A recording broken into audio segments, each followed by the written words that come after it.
region continued to gain ground. Posting on his Truth Social platform, Trump declared, "Syria is a mess, but is not our friend." South Korean President Yoon Suk Yeol avoided impeachment on Saturday, securing a brief political reprieve amid mounting public backlash. Nearly all members of his party abstained from the vote. U.S. officials criticized Russian attempts to meddle in Romania's electoral process, condemning actions they said undermine democratic principles after the Constitutional Court invalidated a planned runoff election. The U.S. Department of State expressed solidarity with the Romanian people. Authorities report that 2 migrant teenagers were attacked in New York City, leaving one dead following an incident where the teens were asked if they spoke English and responded negatively. The attack occurred last Thursday evening around 7:40 p.m. The opinions expressed on this program are those of the host or guest and should not be interpreted as statement of fact. Independent fact-checking and corrections are weird. encouraged. We got a cup of coffee in here, were please. asked if they speak English, and they said negative. Kind of English. Oh, yeah. Damn good coffee and hot.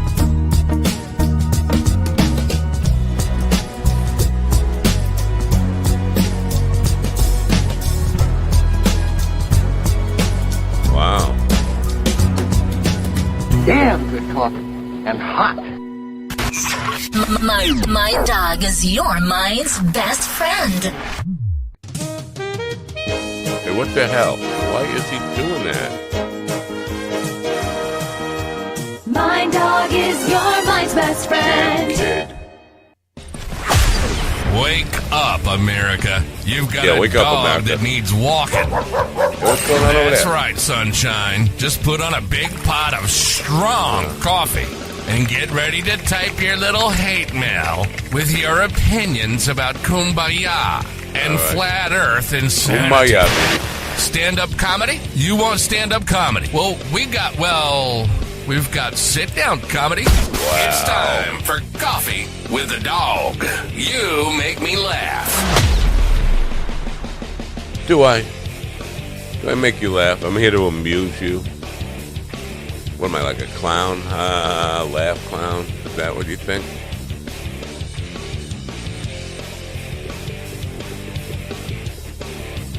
Oh, yeah. I guess I should know what the hell we're doing here today, right? Is this loud enough? Or should I scream? Should I really? Yeah. I'll probably just take it easy. I'm not going to scream. Unless Steven does something to make me scream again like he already did this morning. Good morning, folks. What is it? It's Monday. How did I not know it's Monday? Monday, December 9th, 2024. Yeah, it's a Monday. That's what it is. December's flying by. What's going on here?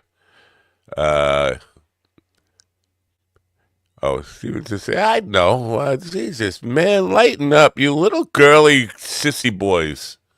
I'm sorry, I'm yelling at the people in the back end because I don't like people in my back end. It's a little sensitive back there. So yeah, I hope you had a weekend. I had a weekend, interesting weekend, kind of a hopeful weekend. You know, the thing in Syria gives me hope. I was talking a lot about revolutions and revolutions that could happen without major violence. Now, the revolution over there in Syria, or if you want to call it a revolution, they made the dictator run away. Oh, yeah, that's cool. Make the dictator run away. That's a cool thing to do.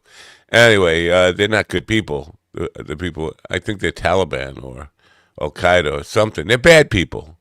Bad guys. But I think the guy who ran away was also a bad guy. It's one of those things where there's no good guys. It's one of those movies where there's no good guys. So that's what it is. Anyway, we got 2 authors for you to meet today. And interestingly enough, one of the authors is a great person. You know, one of these great people, not like me. Not, you know, I have no greatness. And this is a thing. She's climbed all 7 to the peak of all 7 of the highest mountains in the world: Kilimanjaro, Everest, whatever the rest of them are. I don't know. You know, what makes somebody have that kind of motivation and drive and be able to do that? Not me. I just never had that kind of ambition, first of all. And certainly, if I had the ambition, I wouldn't have had the skill, strength, stamina, perseverance, all that.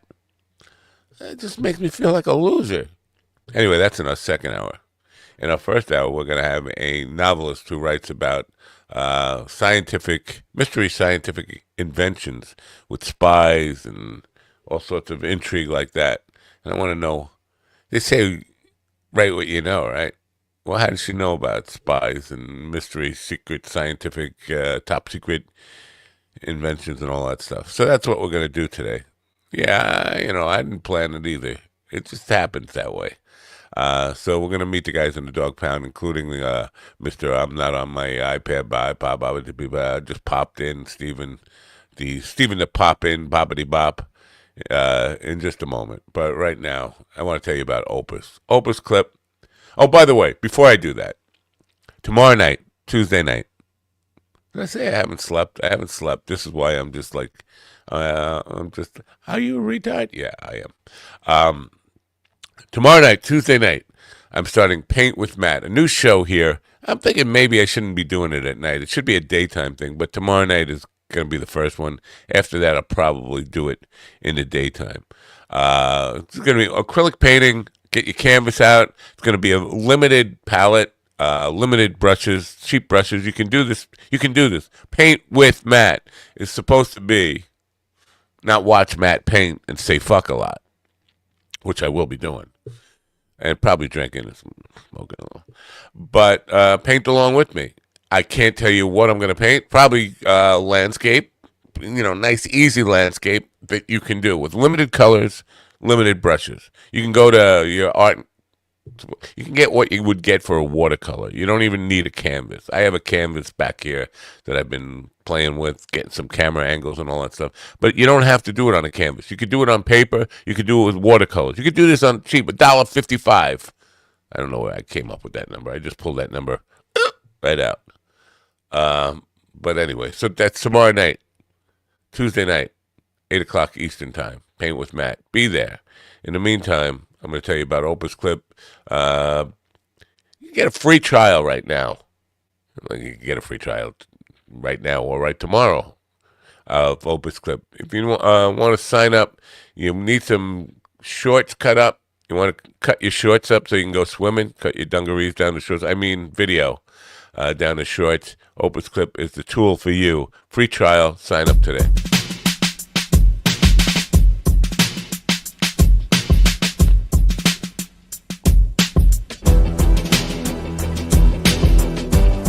Bum bum bum ba dee bum ba dum bum.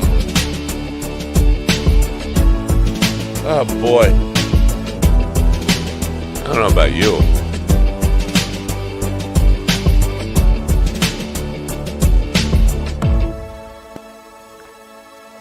Oh yeah, that's good stuff. Good coffee. Compile all the dunks and drunks while you're at it. Give me a few drunks. Drunks doing dunks. I am showering on a plane. Find the craziest moment. I wonder, I've never used that prompt. Find the craziest moments. I'm going to try that one probably today. Find the craziest moments, and we'll see what happens. Ladies and gentlemen, in the room right now with me are Stephen. I just popped in unannounced because I'm home. I thought you were home from the hospital. They're not letting you go? Stephen, the sitcom Ortiz, the gatekeeper watcher, Stephen Ortiz, and Ron, I'm sitting in front of a cryptocurrency poster, Kane, and GD, so funny, GD funny, GD Fenderson. Good morning.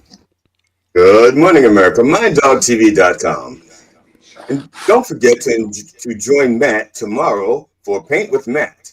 But thank you for the commercial. He pulled $1.50 out of his ass. I'm pulling $1 out of mine. I'm going to beat his price by 50 cents. So join me Tuesday a half an hour before Matt. Before Matt starts painting for $1.50, join me a half an hour early for $1, and you can paint. I think I said $1.55. Well, it doesn't matter. Now I beat you by 55 cents. Right, I know, but I mean, if you're gonna 55. Right. Okay, well, I just pulled this out my ass, so I just beat you by. I just undercut you. Well, tell your ass to get an account. Tell your ass to get an accountant and pay attention because I said 55, not 50. So I mean, you just had a bad stutter. I thought you had a stutter. I thought it was a senior moment. Yeah, today is Christmas card day, cremation day, Green Monday, which is the second Monday of December, which is for anyone who has any green money left over after last week's shopping. That's what Green Monday is all about. And today what happened last week? Somebody bought stuff last week. I didn't go shopping. Yeah. And it is also International Anti-Corruption Day, International Day of Commemoration and Dignity of the Victims of Crime of Genocide and the Prevention of this Crime, which is so long, it's now Tuesday, and it's another day. It's also Tuesday, National Llama December Day. 10th, 20. National Llama Day, National Pastry Day, and Weary Willie Day, which is... It's funny that it's Tuesday. Yeah. Because I still don't feel like I slept since Sunday night. It's amazing. Anyway. I feel you there, Weary Willie Day, which is what you get when you use your willy the entire weekend. On Monday, it's weary. So, yeah, I was thinking about Willie last night. You know, I like this room that's is this another one of those dreams that when you wake up, you're all wet? Well, yeah, I don't know if you know this, but I woke up with Willie's cock in my mouth. No. I like that room that Steven's in. They should keep him there. At least let him have that for morning. He should go there every morning and do the show from that. I don't know. It looks like a gay bus stop, whatever. What? I don't know. I haven't slept. I said I haven't slept. That's my excuse. I heard that. No, I feel. I haven't slept in 2 days myself, so I feel. Last night, Steven started a thread on. I didn't know this was Bear Love's comedy group. I didn't know on Facebook. Yeah, he shared it there. Yeah, about gatekeepers, and my mind went immediately to Willie because Willie's one of those guys who thinks he's just waiting to be discovered. He has superior talent that just somebody has to discover him and give him the world's biggest spotlight and stage and all that stuff. So I couldn't resist just talking about, like, you know what, there might be more than one path to success, but all of it includes hard work. All of it, whether you are born with talent or not is one thing, but it helps to be born with a lot of talent. I wasn't born with any, and the reason I'm not more successful than I have been in my life because I didn't do work. I didn't work smart enough, long enough, hard enough, all that kind of stuff. So. But darn it, people like you. Yeah. Idiots. You're not smart enough. You're not handsome enough. But darn it, people like you. Wait, I'm not handsome enough? For what? I got someone here that wants to talk about National Llama Day. Llama? All right. Yeah. Hey, man, it's TWA. I'm out here on Broadway. Hey, Big Brother, it's real, and it's been real. And I ain't gonna tell you again, man. It's the dream, baby. I'm living it. It's the dream. All the dream, dog. Lightning McQueen. Dream on. Dream on. Dream on. A dream on. Yeah. Big Brother, stop playing with me, man. Yeah. That last guy, that guy had all of our faces in one face right there. If you notice, that was fucking horrible. What's with that dude's teeth? I mean, his mouth, his whole mouth, that shape. He had a grill. He had a fucked up contact lens in, and fucking, he looked like the Island Boys' incest brother. Yeah. Hey man, it's TWA. I'm out here on Broadway. That's what happens. That's what happens when you can only afford one contact lens because you spent the rest of your money on your teeth. Wow, it's like he also has a hockey puck stuck behind his teeth or something. I don't know, the face shape, the mouth shape. It was very punchable. I feel bad for your TikTok or whatever, your algorithm there, whatever it is that's feeding you this stuff. There's some psychological damage there. I don't know who are these kids? Are they even American? Because I wasn't sure they sounded American. I think that guy. I don't know if that was from anywhere in New York or maybe like Nashville. Dude, that kid looked like every fucking wankster in Elkhart, Indiana. Wow, Elkhart, Indiana. Wow. Oh yeah, the biggest fucking shithole that's in second to Gary. Indiana. Gary who? Oh, Gary, Indiana. Yeah. You know the song Gary, Indiana from Music Man? I did. I also know that Michael Jackson is from there. And I also that's right. I also know it was one of the most dangerous cities in America for like 15 years straight.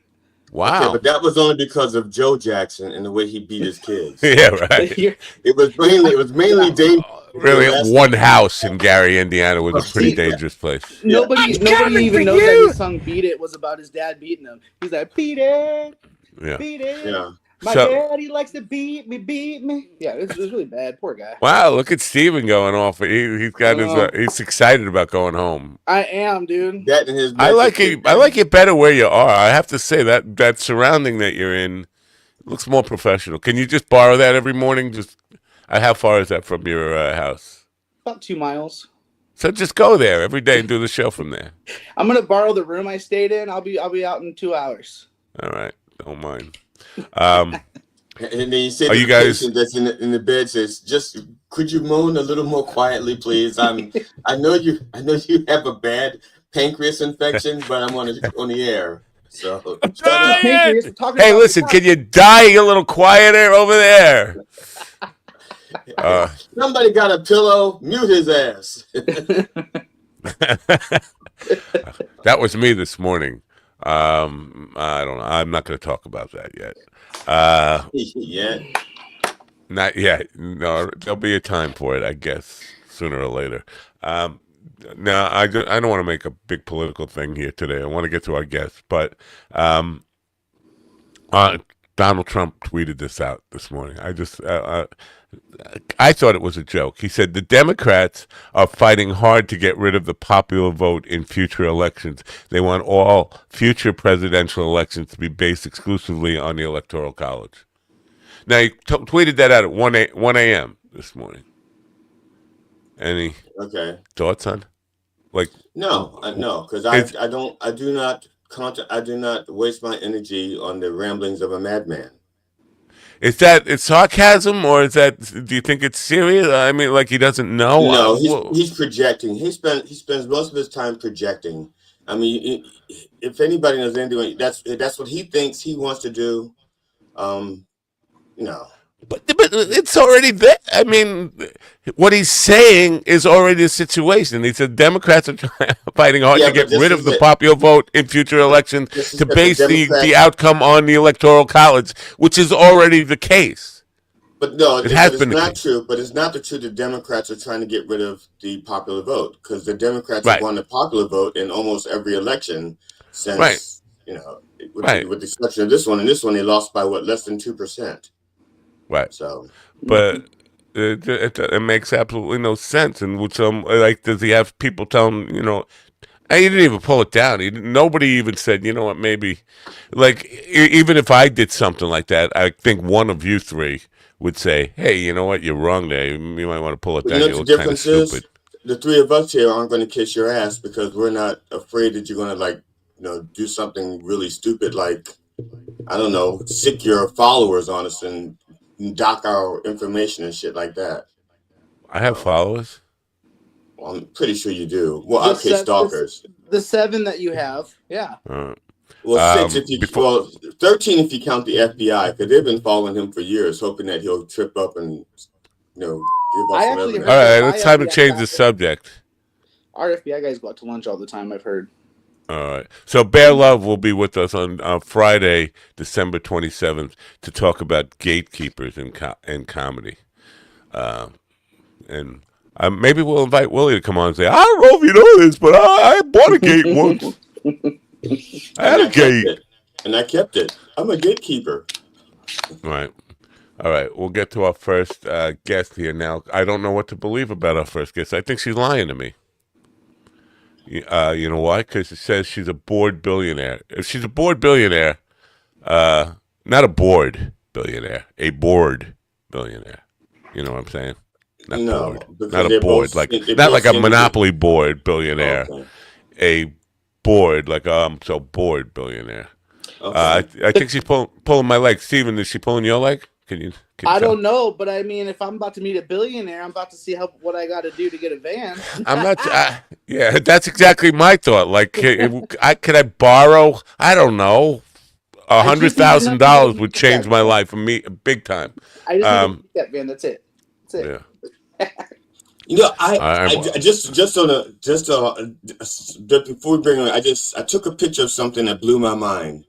I was at an ATM, and the ATM said, "Buy Bitcoin here," and I was like, "What?"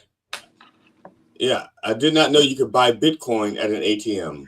Welcome to the year 2024. No, I had no idea. No, I was like, see.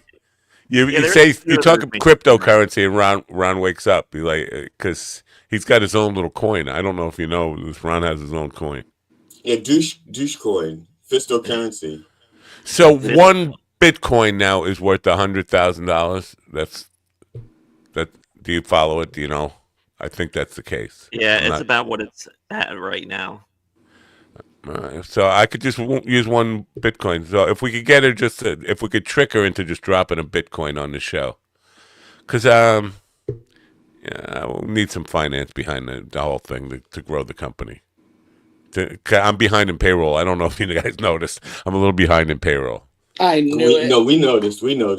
I thought my nothing per hour felt a little light. All right. Dante Therese. She has a new book out called The Base. It's about military scientists working on a top secret. This is right up Steven's alley. Top secret invention. While spies and thieves try to steal the invention, what could possibly go wrong? It's a crazy suspenseful thingamajig of a book. Let me bring the book in before I bring her in because I want to see the book cover. So, what's going on? You guys broke my thing. Didn't you break my thing? Never touched it. You didn't touch my thing. Too busy touching my own. It's called the base. It's called the base. Let me change the. I'm just slow. I haven't slept, and I tell you, I haven't slept. Good morning, Dante. Hello. Good morning. Thank you for being here. Now, you're a spy, because they say. I gotta ask, because they say write what you know. How do you know about spies and top secret inventions and these kind of things? Is that your thing? No, I'm not a spy. But I am. That's what a spy would say. Yes, I'm not a spy. That's what a spy would say. But I am the daughter of a research scientist. Oh, It looked like you're wearing a white coat, so you look like a scientist. Yeah, they have me shackled. Actually, you can't really see the shackles and the padding on the walls. Yeah. Okay, so you do know something about this world of spies and top secret inventions and all this stuff, or are you just making the stuff off your top of your head? That could be, yes, but yes, it's a top secret invention, and these military scientists are working so hard to create it. But as anyone who creates anything knows, and I'm sure you guys know, because you guys are innovators, not imitators. Oh. When you are an innovator, the imitators are waiting to steal your ideas. All right. Yeah.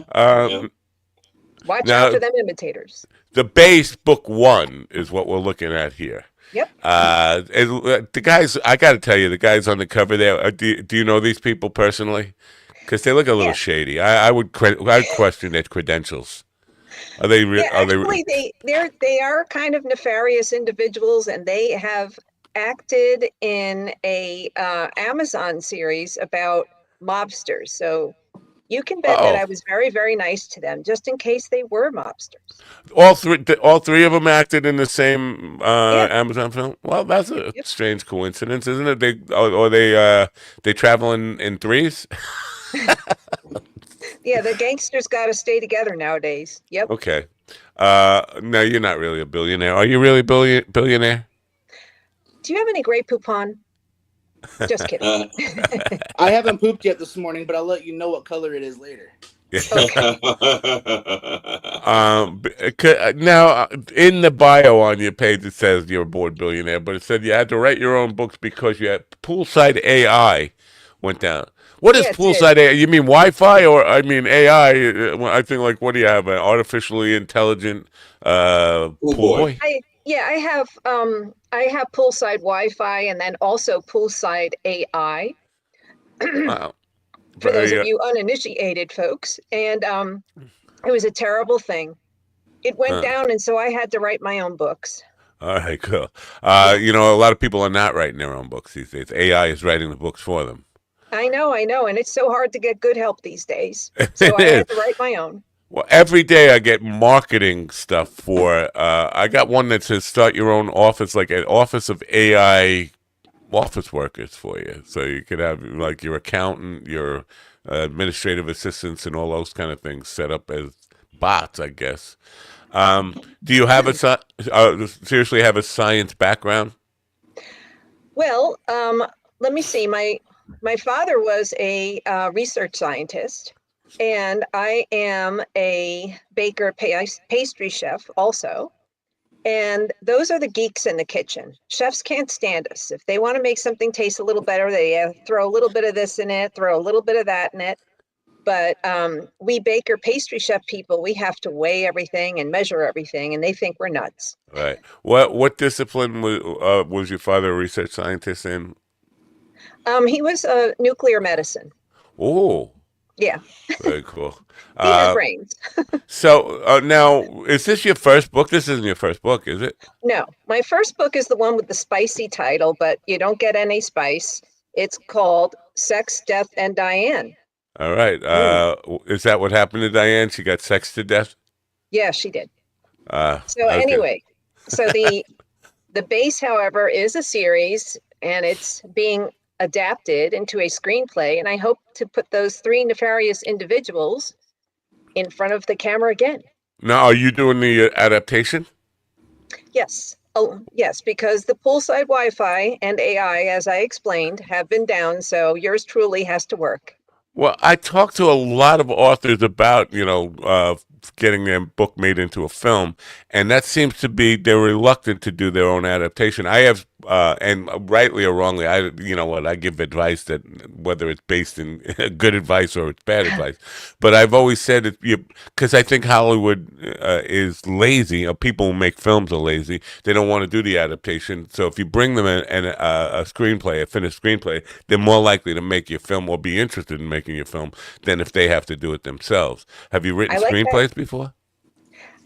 Yes, and you do kind of rip some of your hair out when you work with that software, because that's how I got this way. Yeah, oh, that's what you did. No, just kidding. But anyway, yeah, that can be a big adjustment, but once you have adjusted, it all grows back. Look at me. Yeah. All right. Now, book one, have you already written book two? Yes, book two is going to drop on New Year's Day. Wow, that's too soon, isn't it? How long has this one been out? This one came out around July 4th. Oh, okay. So book two and the audiobook for book two will come out on New Year's Day. And the next one on Memorial Day, is this like a holiday thing for you? You pick holidays to drop books. Yeah, that's a good idea. Yeah, I was thinking just months. I was thinking months that start with J. So you do June, July, January. Yeah. Yeah. That's a good idea. I got to get another one. No holidays in June. Oh, well, there's Flag Day, right? Flag Day. Father's Day. Father's Day. Yeah, it's probably like Grandfather's Day or something. Hallmark keeps inventing holidays.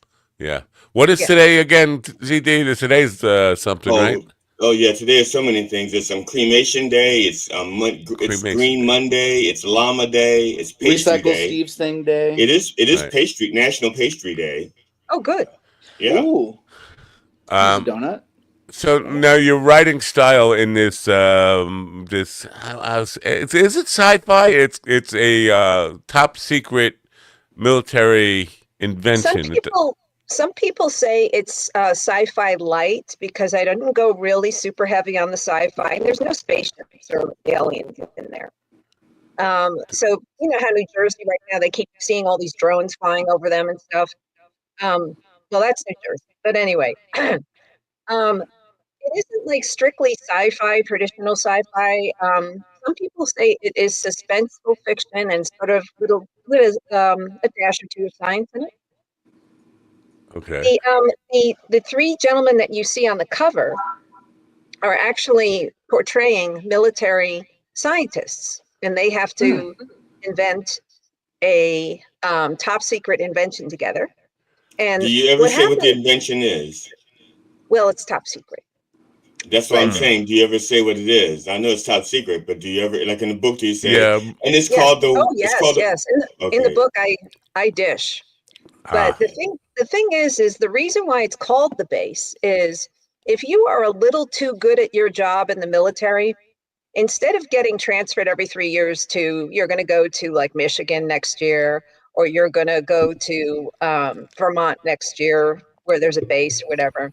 So if they see that you're really passionate and that you're really, really a little too good at what you do, then they send you to that base. Area 51, right? Yeah, they send you to that base where they send the scientists that are just a little too good. And people who are just a little too passionate and a little too quirky. So you can imagine your coworkers are just a little strange. Are you on a list now because you wrote this book? You're on some kind of list, aren't you? Yeah, I don't live in New Jersey, but we have drones out here too. So I'm guessing I am. Okay. Yeah, that whole side of the country is being droned up right now. It's so weird. Yeah. It is weird. It is weird. But being a billionaire, you know, I have people who can sort of like take care of the pesky drones if I want. But yes, we have lots of drones around right now lighting up the sky. So maybe that's why no one's putting out Christmas decorations. Did you see there was a guy in Florida? I'm sorry, who he shot down a drone because he thought it was invading his privacy. Turned out to be Walmart delivering some stuff. It was a Walmart delivery drone.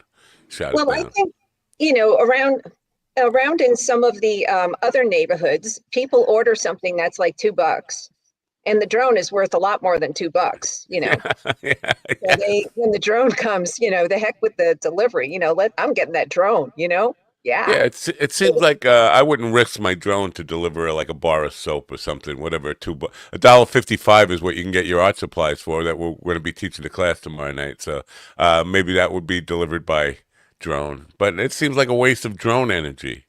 I don't know.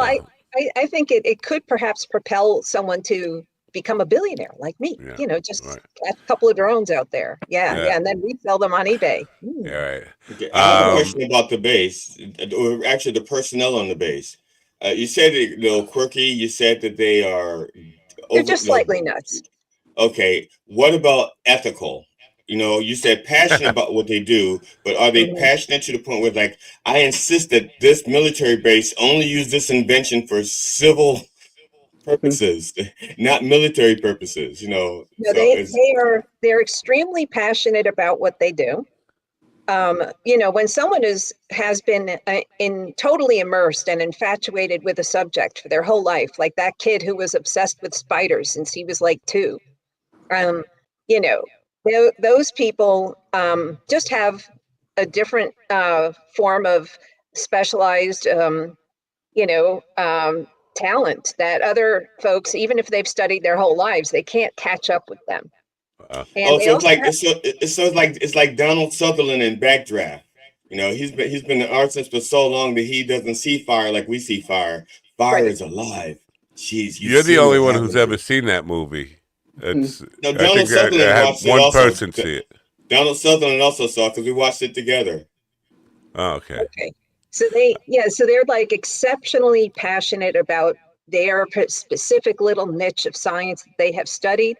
The gentleman in the middle is an actor called Dennis Liverani, and he is portraying a military entomologist. WTF? Did I hear you say that? Okay, an entomologist is someone who's an expert on insects. He is so passionate about insects, and the military wants to use his expertise. But then the other two guys have completely different passions and areas of expertise. And so what happens is every couple of months, the military is going to give you a new expert, and you're all going to have to like each other and work together.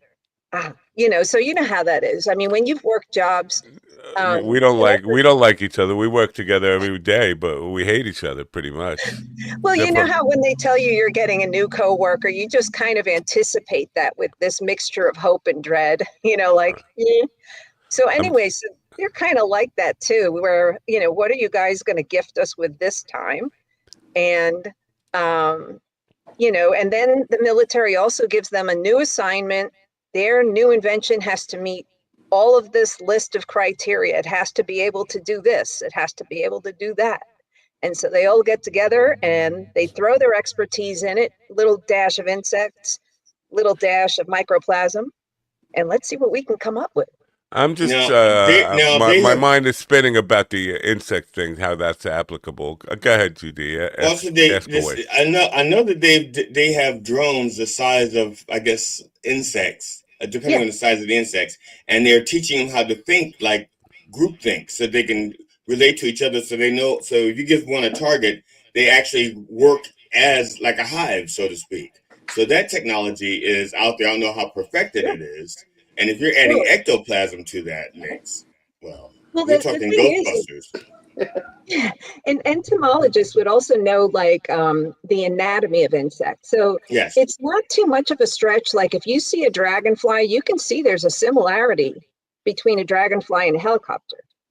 So maybe someone in the military was kind of stealing some, insect anatomy and tossing it into the mix, you know what I'm saying? They stole that from Leonardo da Vinci first, he stole it from the dragonfly.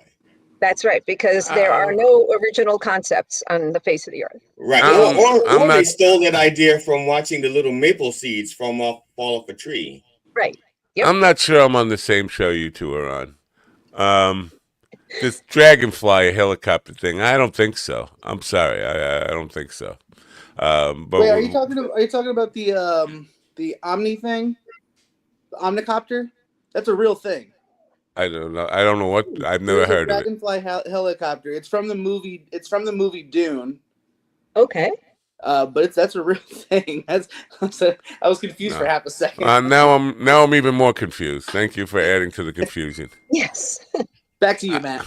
I don't know. I've seen a dragonfly. I've never thought, wow, helicopter. But that's maybe I'm just not bright. That could be. Well, there's some similarities with insects and some of the military devices, and so that's why, they saw that guy, the bug man, was just a little too smart, and they said, okay, so we're going to. Oh, there you go. All right, that kind of I get it, but it doesn't have the thing on top, right? The dragonfly, whatever. Yeah. No, all right, we got your point. Yep. See, look, we just switched to the wrong layout here. I think I didn't do it this time. I hit the wrong buttons here. Let me try this one. That's better. Okay. That's cool. Now, who's the audience? Because it's not a typical sci-fi audience. Who's the demographic for this book? The demographic for this book, let me see, are, some sci-fi people would like it. Some people who like suspenseful fiction would like it. Generally, people who want to totally escape reality would really like this book because it's like a vacation. A book should be like a vacation. I want to escape reality. I definitely do, but that's my wish is to really, truly escape reality permanently. Maybe I'm. I have a question. In here, it says in your book description toward the end, I think it says it's suspenseful and fun sci-fi. So when you started writing it, was that your intention to make it fun, or was it you started writing it and then the characters dictated that it be fun? Well, it just it was like a tornado out of control. I kept trying to sort of harness it and just say, be nice. But the characters are so wacky that it got very fun very fast. And, so it was really enjoyable to sit down with them, and especially since they're each individually so quirky and their expertise areas are so quirky, that it was like a runaway train. And so, maybe I started off with some degree of expectations, but I just decided to enjoy the ride and, just type it down.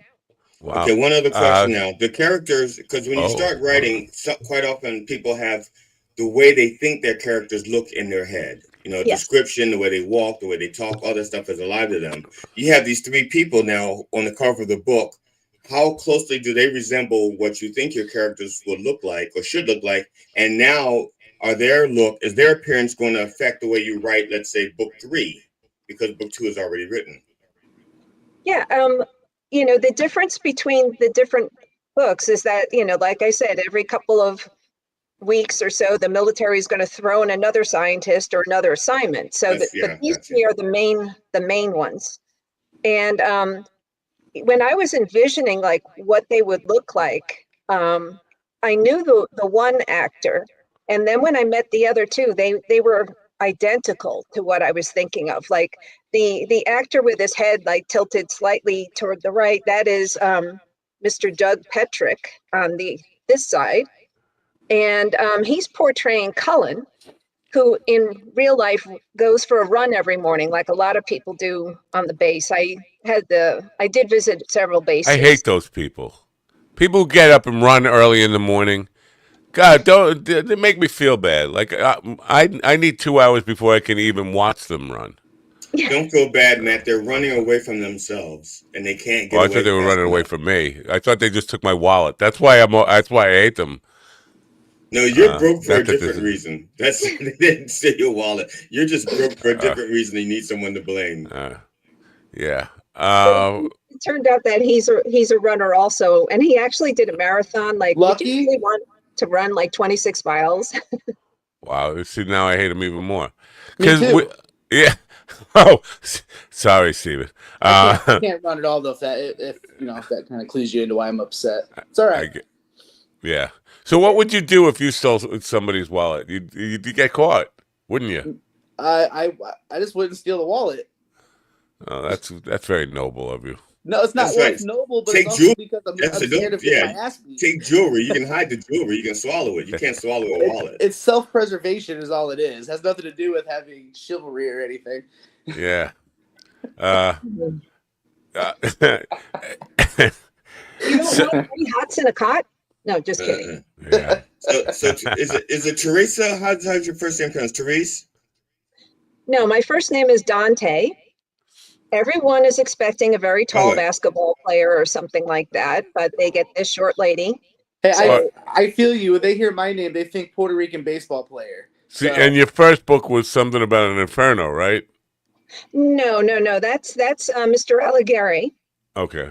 My name is Dante Therese, and everyone, when they see my first name is Dante, they think, oh, there are some tall basketball players going to come walking through the door, and they get me. I don't know Dante as a basketball player. I guess I'm out of touch. I should watch more NBA. I guess I don't know. Well, it sounds like a black guy. That's all. It sounds like a tall black guy. It's a bunch of all these athletes are named Dante. Are they? But most of those guys spell it Dontay. Because their like mother. That.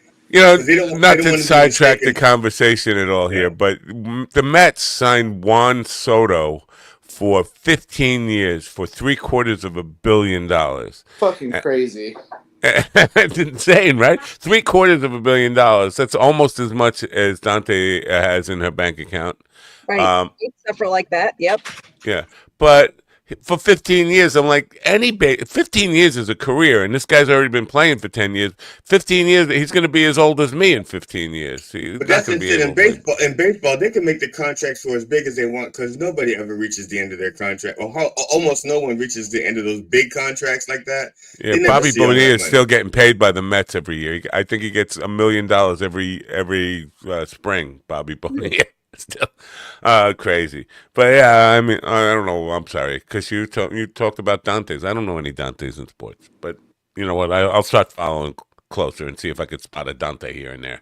But don't go by the spelling, go by the pronunciation. Because if you go by the spelling, you'll miss it. Because there's like 20 different spellings for Dante now. Yes. So 22.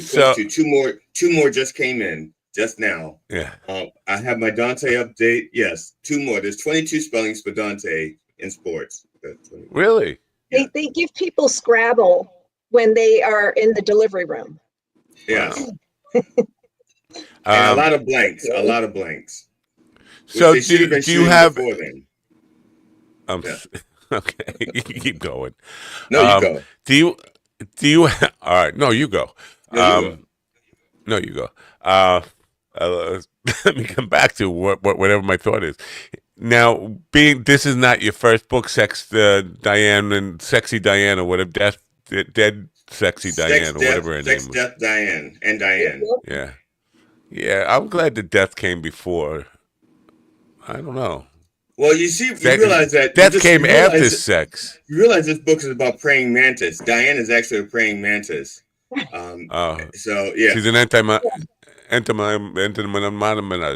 that's what inspired that's what inspired the second book. That's what inspired the base. Her being a praying mantis inspired the entomologist in the other book.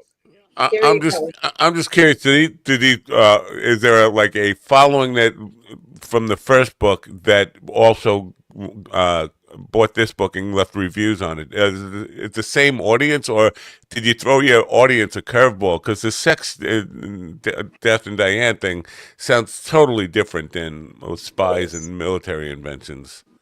No, it's there are some people who are into both, and then there are some people who, like you said, got a curveball with the second one. Yeah. The first one is somewhat based on my life.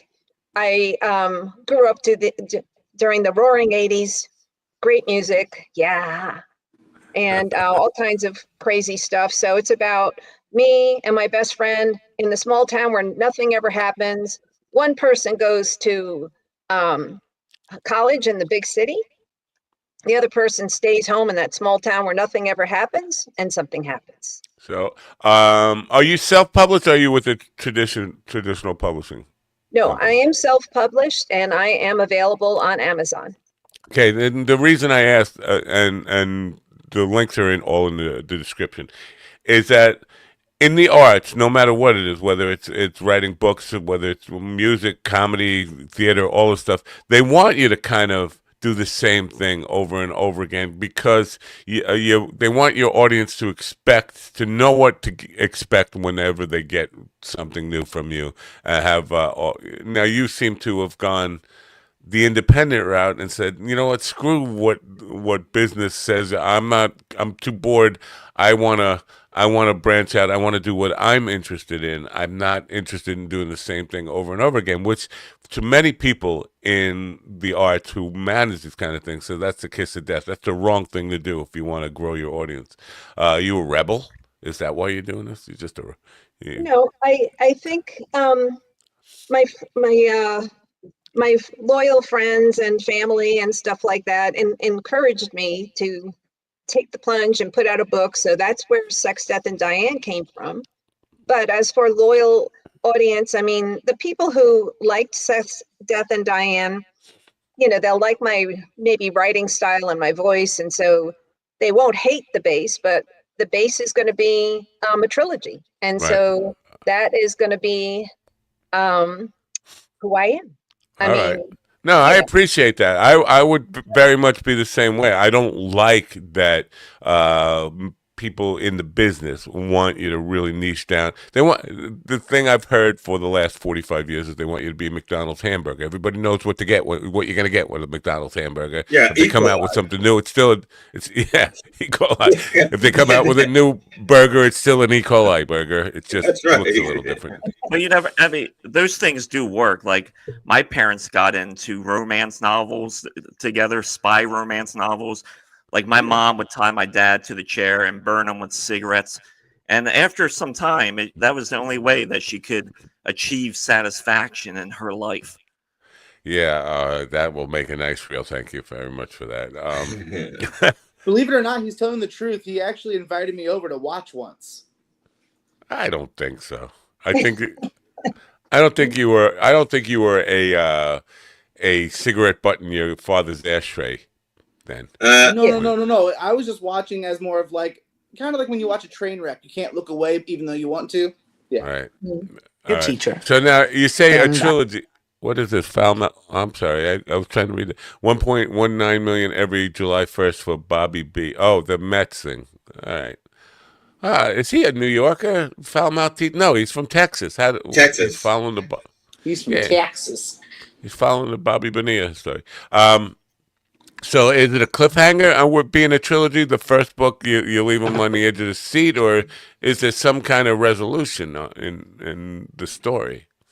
There's a degree of a resolution, but when people read the first book, a lot of them did not want some of the characters that were in the first book to die, and they said, don't kill them. Don't let this be the last time we see them. We want to see more of the Bugman. We want to see that wicked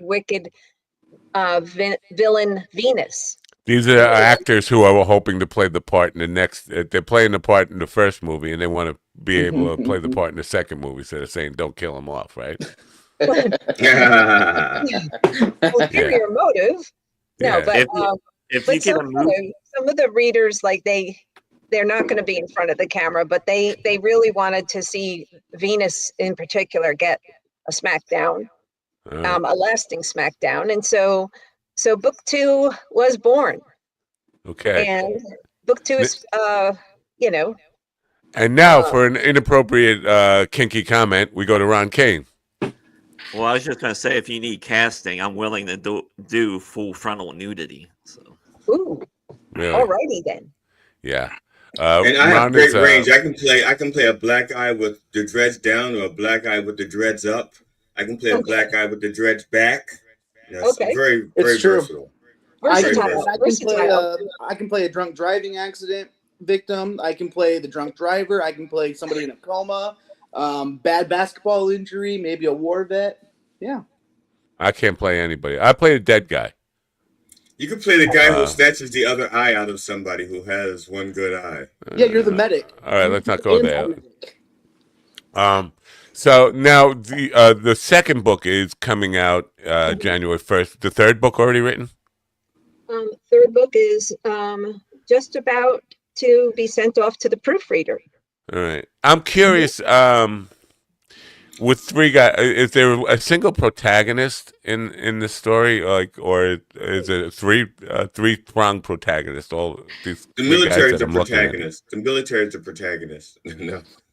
Well, in the beginning, it is told through the eyes of the young daughter of one of the scientists. And that makes it kind of funny because there's some things that happen on the military base. What happens on the base is supposed to stay on the base, but there's some things that happen on the military base. And then the parents just kind of try to explain it to their kid. Like, our neighbor is having a sleepover and he overslept because he drank something that made him very sleepy. And he is asleep in front of the door, but his guest wants to go home. And, so we're going to make a little break in schedule here. And we're going to help this lady get home. And, So you're saying Colonel like Bill Cosby? Well, I was going to say that Colonel Bill Cosby is the commanding officer of the base, right? Colonel William Cosby. Finish inside me. Wow, sounds a little dirty. I didn't know we were. I didn't expect that from you. Yeah. Well, it's kind of funny the euphemisms that they use and such because they're trying, like most parents are doing, they're trying to raise nice, good kids in a world that is a little bit challenging sometimes. Right. And so every now and then when things get a little challenging on the base, like their neighbor that likes to have slumber parties and stuff, then the parents have to, just sort of, Where is this base? I gotta get a pen. Hold on a second. Where is this base located? Yeah, my dad used to run off-Broadway productions, and his favorite thing was just getting a stagehand. Wow. Yeah. Okay. Alrighty then. Well, because this base is super, super, super top secret, it is located in a most inhospitable area, and I spent time near that area. Long Island? Yeah, that's what I was going to say. Pretty Since it's top inhospitable. secret, it's in Shoreham, New York on 46 Valentine Road. No, I lived in South Dakota for 5 years. I don't know if you know this, but she lives in South Dakota. And, blizzards 9 months of the year, tornadoes 3 months of the year. So they live in some pretty challenging areas, which is supposed to, keep away the spies and thieves, but doesn't totally deter all of them. Well, I feel like the tornado might be sucking them in. Alrighty town. All right. Thank you for interjecting that. Have you had military experience yourself? Nope, just friends. Wow. Just friends. You're just friends with the military. Yeah.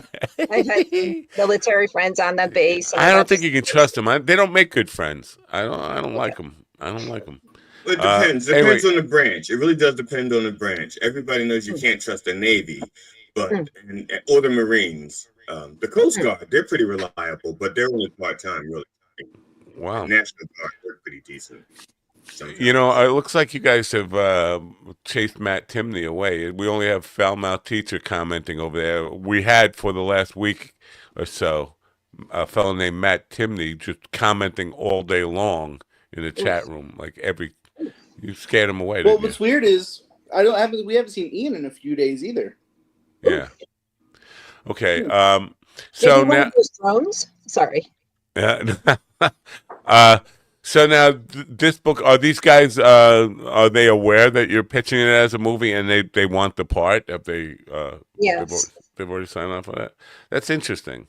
Now, a big difference between writing the screenplay and now I'm assuming you just adapted the first book for a screenplay, right? That you haven't done the entire series. No. Sex, Death, and Diane is going to stay the spicy book without the spice, without much spice. But the base is going to be my main function. Right. Have you written a screenplay before this? Because it's not like writing a book, right? It's a very different. It's very experience. different.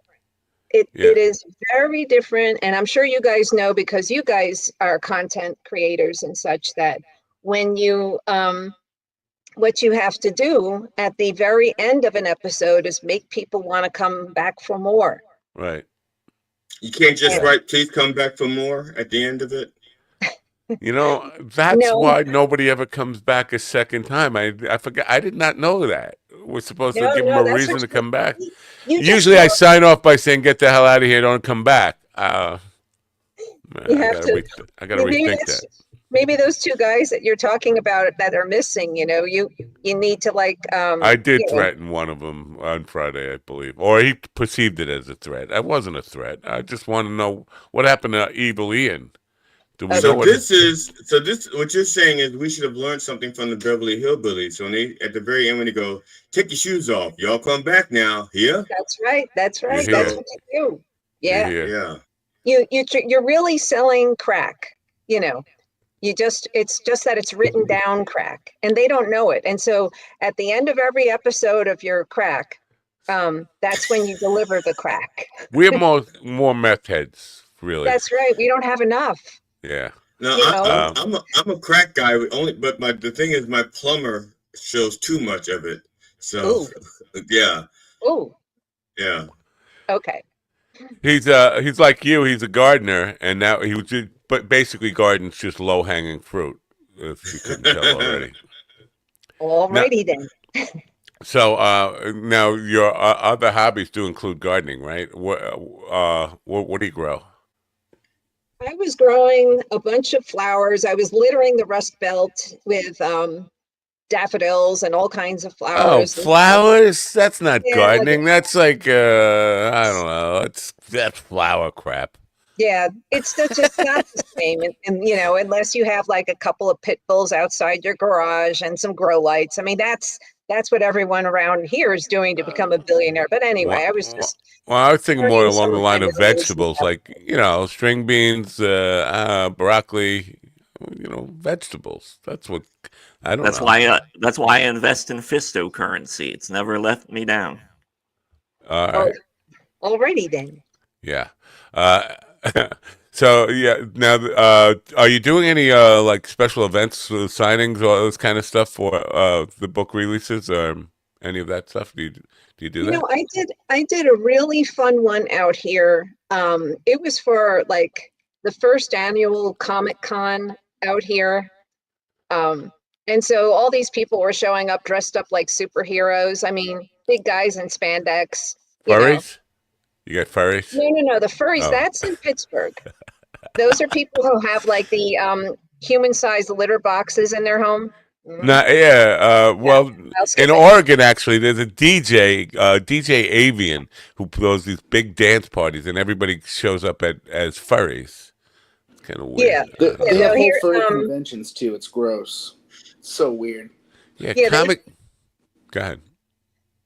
Oh, I'm sorry. They have the furry convention in Pittsburgh every year, and you see these people waiting. Yeah, they wait by the stoplight, and they look like a giant cat or something. It's pretty. Well, are you from Pittsburgh? I mean, how do you know this? I'm a serial mover, and I did live in Pittsburgh. Wow. And I have a question about your gardening. And it ties back into you being a billionaire. Did you make your money growing crocus and selling saffrons? Because you have the spice, you have the book about spice without the spice, and then you're gardening. And I think the most, like, other than the most legal, the most lucrative legal spice I can think of is saffron, which just comes from crocuses. So is that where, I'm just trying to figure this out. Is that what you're growing, crocus? So you have the saffrons, that's how you made your $1 billion? You know what? That would have been a smarter idea. In fact, I'm sure that in February and March, I'm going to run out there to some of these places I have planted some of these things and snatch up some of that saffron, because it's easier to get a hold of than a Bitcoin. Well, you should try Fisto coin, because it's the fastest growing crypto. Yeah, it's you can get it on the ground floor if you can get it at all. It's on the ground floor. But don't stay over too long bending over to pick it up off the ground floor, because that's how Fisto got its name. Oh. Yeah. Invest deep. Invest deep, right. We have to move along. Thank you for being here. The book, you can go to DanteTherese.com, find out more about the book. It's available at Amazon. It's available everywhere, right? Everywhere books are sold. Right now, it's just on Amazon. All right. So, and also you can go to my website, which I see at the bottom there. Thank you so much for doing that. Links in the description too, so make it clickable, nice and easy for people. Enjoy it. Thank you. Yeah. And the next book comes out just like in less than a month. So you can get this one now, read it, and be finished with it just in time for the next one to come out. So there you go. Awesome. Good. Thank you for being here, and good luck with the book. And please do come back sometime. We would love to have you back. So. All right, awesome. Thank you guys for having me. Have a great day. And any chance we can get a loan?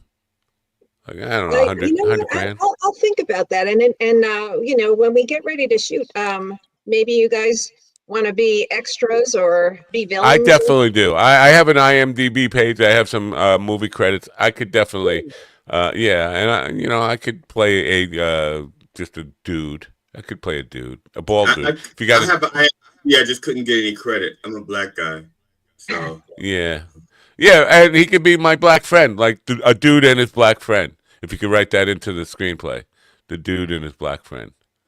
All right. Okay. Thanks for being here. Have a great day. Bye for now. You too now. Thank you, gentlemen. Bye. Dante Therese. She called it DanteTherese.com. It's almost like she wasn't paying attention the whole time. Yeah, it's like I don't know where. It's a loose term. It's like using ma'am and sir. I don't know where she got that from. I don't know. What's a ma'am and sir? A ma'am and sir? Yeah, what's a ma'am and sir? You said it's like using ma'am and sir is just a genetic, like, lottery ticket. Right. With the best of both worlds. Because it almost sounds like a sea creature. Well, Well, you know, The Lisa gender's usually black Bamser. and white, but you have to leave a little room for hermaphrodite. Could you fight this? Oh, let me take the book out. I got you guys could wage this fight while we're doing news. You guys could fight it out. Maybe, I don't know, fist fight. Even we're lovers. We're not fighters. All right, I got to take the book out. What's happening, Steven? You getting operated on the drill bit? No, I'm just getting medicine and stuff. Getting ready to leave. What kind of medicine you getting? Good stuff. Can you share? Oh no, it's not the antibiotics. Stuff I grew up with, man. No poppers, no Quaaludes, no perks, no Zans, none of that cool stuff. Nope, just headache medicine and bladder medicine. Pretty boring. Antibiotics because you don't have enough antibiotics at home, so they got to give you more. Right. Yeah, let's listen to the news. Want to listen to the news? No, you don't want to listen to the news. Not really. Let's point out. I want to know why Putin took in Assad, but yet Trump says Assad is not his friend.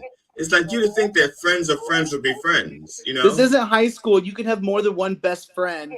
Okay. Yeah, but that would be like. I think it is high school. It would be like three of us calling each other friends, but the fourth one isn't a friend. You know what I'm saying? That's like you. That's what I'm saying. That's here's what the Putin, thing. Assad, and Trump sound like. If it's going to be Putin, what's his name again? Assad or whatever. Assad. Bashir al-Assad. Yep, Assad, and then Putin, Assad, and what's the other guy? Zelensky.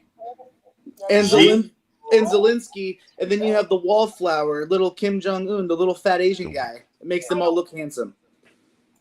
Zelensky isn't one of their friends, though. Zelensky is more like. Well, he was just meeting with Trump the other day, which is kind of the same day Trump was was talking about the reason Russia can't get involved with Assad and all this stuff is because they're overwhelmed in Ukraine and Ukraine should just surrender and all this stuff. And then he's meeting with Zelensky. It sounds like they're all just working to try to get as much money out of us as they can. Yeah, exactly. That's all it is. And Trump's too fucking stupid to realize it, so he meets with them thinking he's being a peace broker. No, motherfucker, you're a bank teller. Whoa! Wow! And also, if things go sideways with the U.S.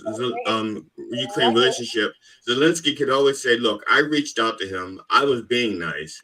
He's the asshole. I even went down to Mar-a-Lago, which I really don't want to be there because he usually only has Nazis and Nazi sympathizers visiting him in Mar-a-Lago. But I went there. Well, according to Putin, Zelensky is a Nazi sympathizer. Well, yeah. Well, Stephen, I see you snacking on stuff. What are they giving you in the hospital that you could just snack away on stuff? I don't even have somebody handing me snacky stuff over here. So, my breakfast was like fried potato cubes, you know, like little fried potato cubes. See, I need a good nurse. Toast, bacon, scrambled eggs with cheese. Yeah, where are you?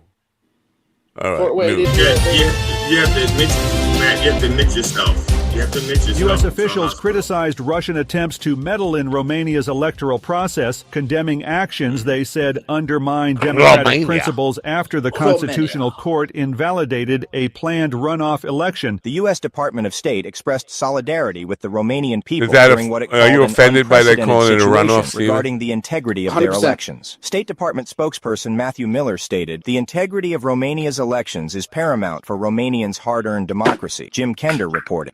South Korean President Yoon Suk Yeol avoided impeachment on Saturday, securing a brief political reprieve amid mounting public backlash. Nearly all members of his party abstained from the vote, allowing Yoon to sidestep removal from office. Most of the ruling People Power Party vacated the National Assembly's main hall just prior to the vote held on Saturday evening. Carl's got a part-time job working for Alan Edwards. Benjamin Wright reporting. President-elect Donald Trump stated Saturday that the United States should have nothing to do with conflicts involving Syria as rebel forces in the region continue to gain ground. He ought to be nervous. Social platform, Trump declared, "Syria is a mess, but is not our friend." His remarks follow reports of an Islamist opposition group with al-Qaeda affiliations making significant advances in Syria, aiming to overthrow Syrian President Bashar al-Assad's regime. Liam White reported.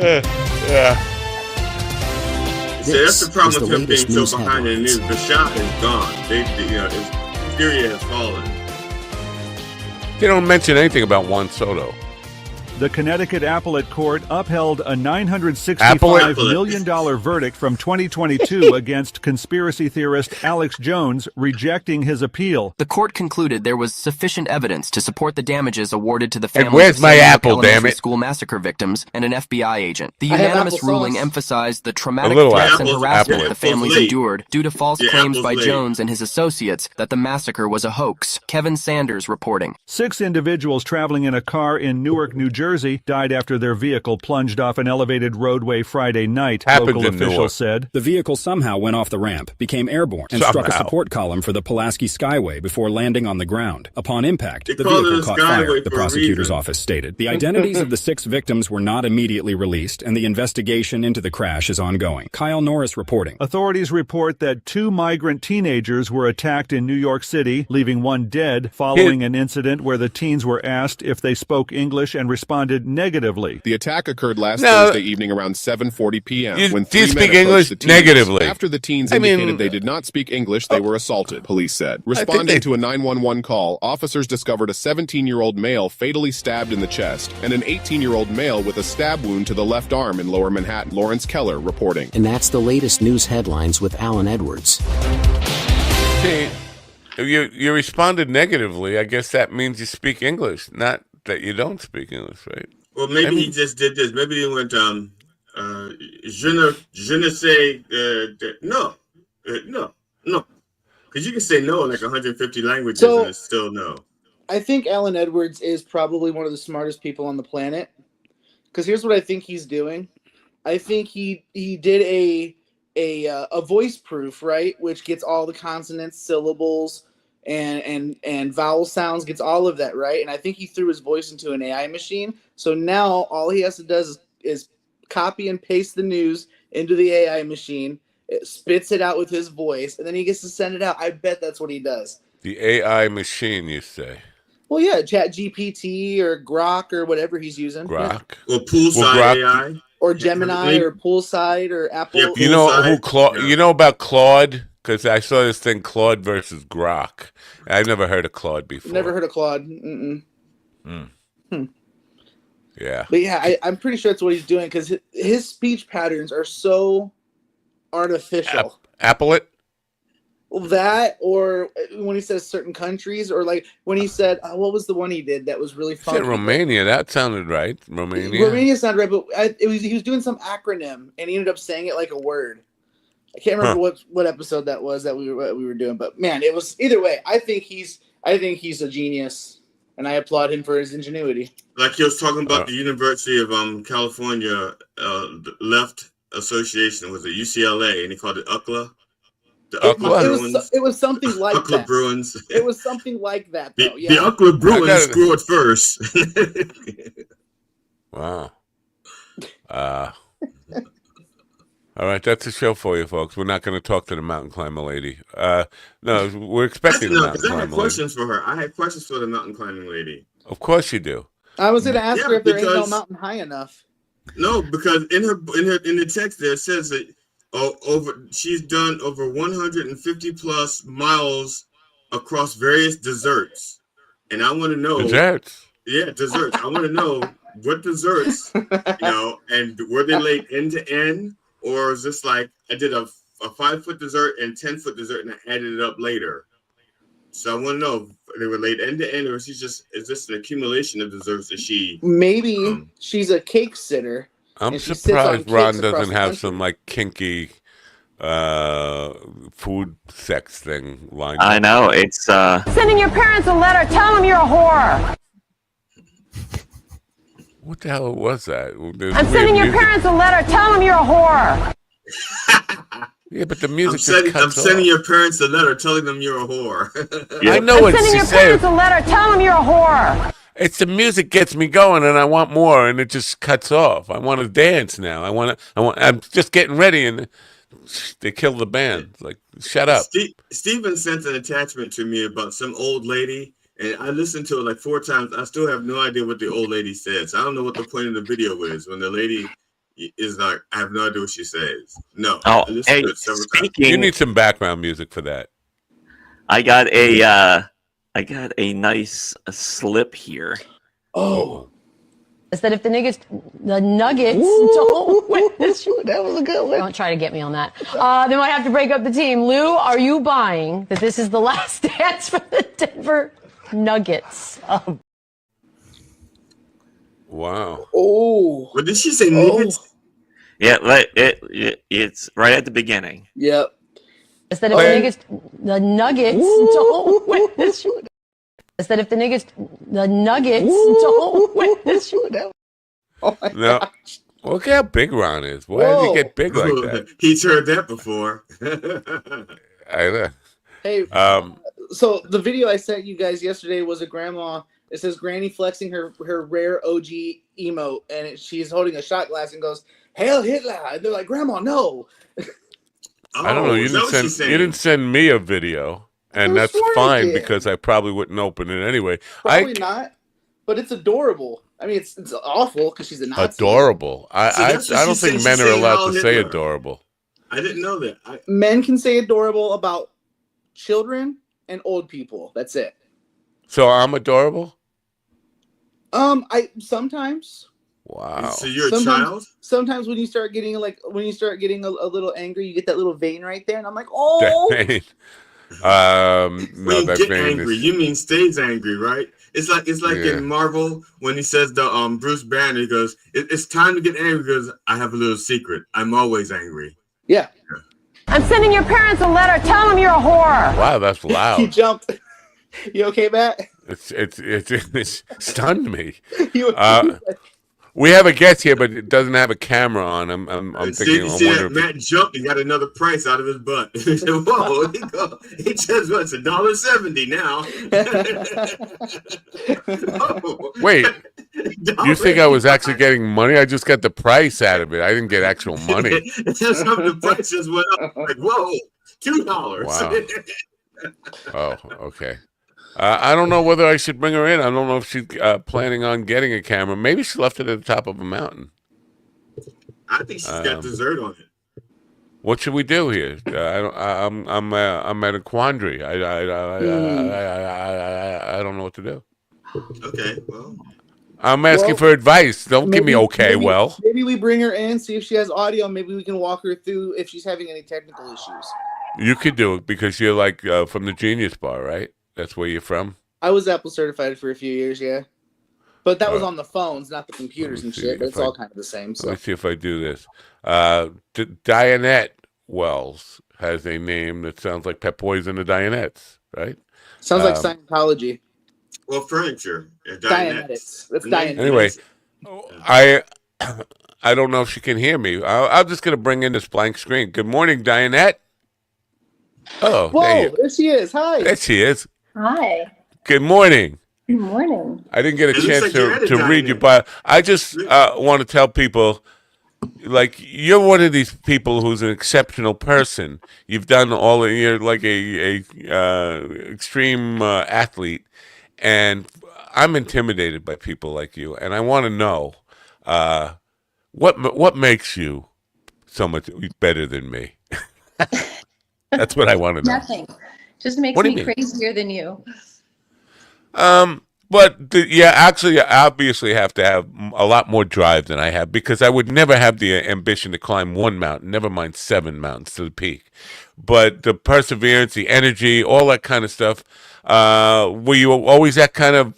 Did you always have that kind of drive? Were you born like with intense ambition? I got to do something, make my life count for something. Where I didn't grow up thinking, my life is never going to count for anything. I should just like write it out easy. I have those moments. Yeah, I was pretty driven since I was a kid. I didn't know that I would do sports. Didn't even enter my brain until I was older. What about the mountain climbing? The mountain climbing, when I climbed Mount Whitney, that was my very first thing with 10 girlfriends. I just had so much fun. And the minute I hit the summit, I just knew this is what I want to do. Okay, how many girlfriends were there when you started off and how many when you came back? Well, 2 of us came back and I'm not sure what happened to the rest. So. Well, I guess my question is, did y'all stay friends? Because sometimes things like that can make or break relationships. Because like let us rest. It's like, no, we're only 2 more miles to go. It's like, no, screw you. I'm not walking 2 more miles. So that's what I meant by girlfriends coming back. How many relationships were broken over that trip? None. Because we had 11 of us, some people were fast, some were slower, some were in the middle. And we knew where everyone was. So people went at their own pace. It wasn't like a death march, at least for some of us. And yeah, it ended up we're all still friends, and they were amazing women and are amazing women. And yeah, it's been fun. Okay, so it wasn't a Yellow Jackets scenario. It wasn't like the movie Yellow Jackets, the show Yellow Jackets. Okay. Thankfully, no. So how did you guys choose who you had to eat? It wasn't the Donner Party. Well, it's slowest one, of course. Man, I'm glad I wasn't there. I'm showing the book now. The book is called Another Step Up the Mountain. I had a dream. Oh, what happened? Steven turned off his camera now. I had a dream the other night about climbing a mountain. I don't know, and I wasn't related to having you on the program. I was dreaming about climbing a mountain, but then terrified of coming down another step down the mountain. Like once you get up there, is that harder coming down, or is that because I would think you'd be and listen, I've never climbed a mountain, and that's just probably showing in this dopey question I'm having. But I would think that would be like the harder part is I'm going to slip and fall and just keep one coming down. It is harder coming down because, when you get to the summit, people think, oh, okay, I made it, it's done. But the summit is only 50% of the climb. You still have to get back down, and you don't want to use all of your energy just getting up. You need to save it to get down. And going up, it's less scary because you're facing the mountain, and coming down, you can see how steep it is. And so, coming down is always, for me, the scary part. And also, also people reaching the top think of that as being a finished product, and they're not as careful coming down, because going up, they're careful. They're careful. Coming down is like, we did this, and it's like, oh crap. It's okay, I could die now. That kind of attitude. Yeah, like gravity is helping us coming down. Yeah. That's true. And you're tired coming down, and that's when mistakes are made. Yeah. Yeah. What now? The only time I actually have climbed hills, not mountains, but in Denver, I remember like really being lightheaded, not dealing with the altitude. What happened? Was Steven just pulling out completely here? What's going on? He's getting apparated on. Let's do this. I'm sorry, we're all screwed up here. But you got to experience some serious physical things on the top of like the tallest mountains of the world, right? With lightheadedness, any of that kind of stuff.